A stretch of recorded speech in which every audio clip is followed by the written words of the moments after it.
Phineas Cage. Remplir un trou de poudre et tout faire sauter n'est pas de tout repos, mais c'est le boulot de Phineas Cage, et il sait ce qu'il fait. Sauf que le 13 septembre 1848, Phineas se trompe un peu et tout lui saute à la tête, y compris cette barre à mine qui lui performe le crâne et le prive d'une bonne partie de son long frontal ainsi que d'un œil. À la surprise de tous, Phineas va survivre et retrouver une vie normale ou presque. Plusieurs de ses proches affirment en effet que le comportement de Phineas a énormément changé suite à l'accident, ce qui passionne encore aujourd'hui pas mal de neurologues. Anne Ralston, si son nom ne veut dire peut-être rien, vous connaissez sûrement son histoire. Partit-elle en randonnée dans l'immensité sauvage de l'Utah. Le jeune américain s'est retrouvé coincé dans un canyon suite à un éboulement et cependant 6 jours et 5 nuits. Durant ces 127 heures, il a tenté à plusieurs reprises de soulever l'énorme rocher qui le retenait sans succès.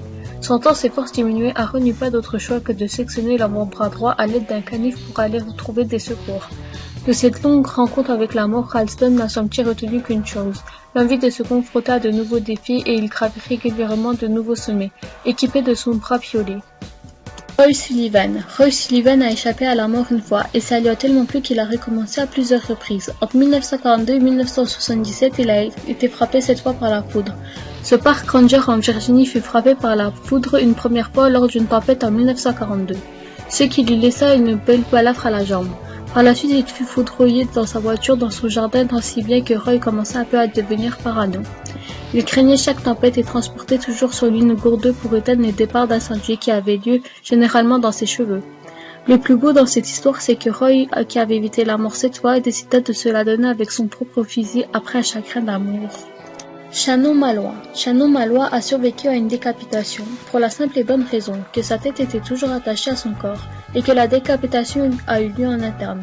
Lors d'un accident de voiture, son crâne s'est détaché de sa colonne vertébrale. Ce choc aurait été fatal à pas mal de monde, mais pas à Shannon qui, après de multiples opérations, a retrouvé une existence presque normale.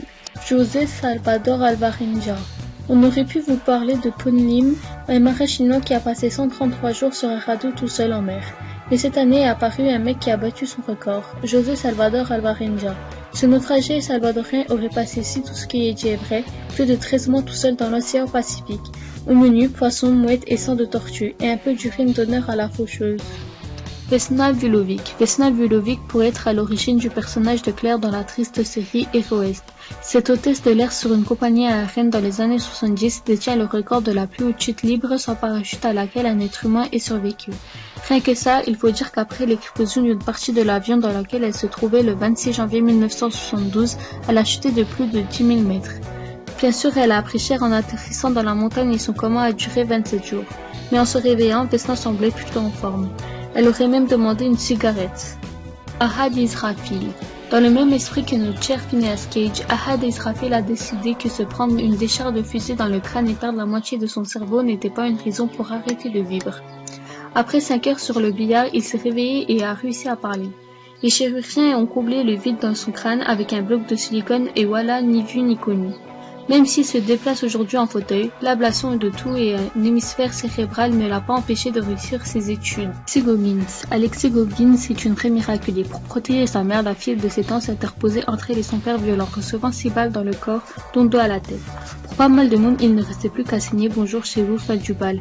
Mais pas pour la petite Goggins qui, si elle a laissé un œil dans la bagarre, s'est tout à fait remise et suit aujourd'hui une scolarité tout à fait normale. Elle et sa peau en Kelvar.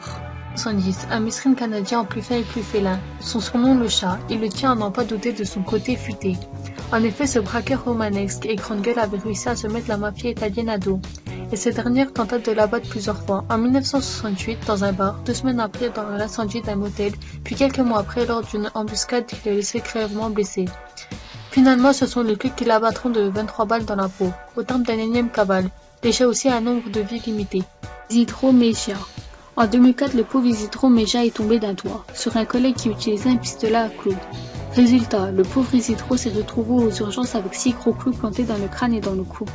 Si par miracle il a survécu, certaines zones de son cerveau ont été touchées et le Californien a dû passer par pas mal de rééductions pour retrouver un débit de parole proche de ce qu'il connaissait avant l'accident. Entre mourir et parler moins vite, il a clairement fait son choix.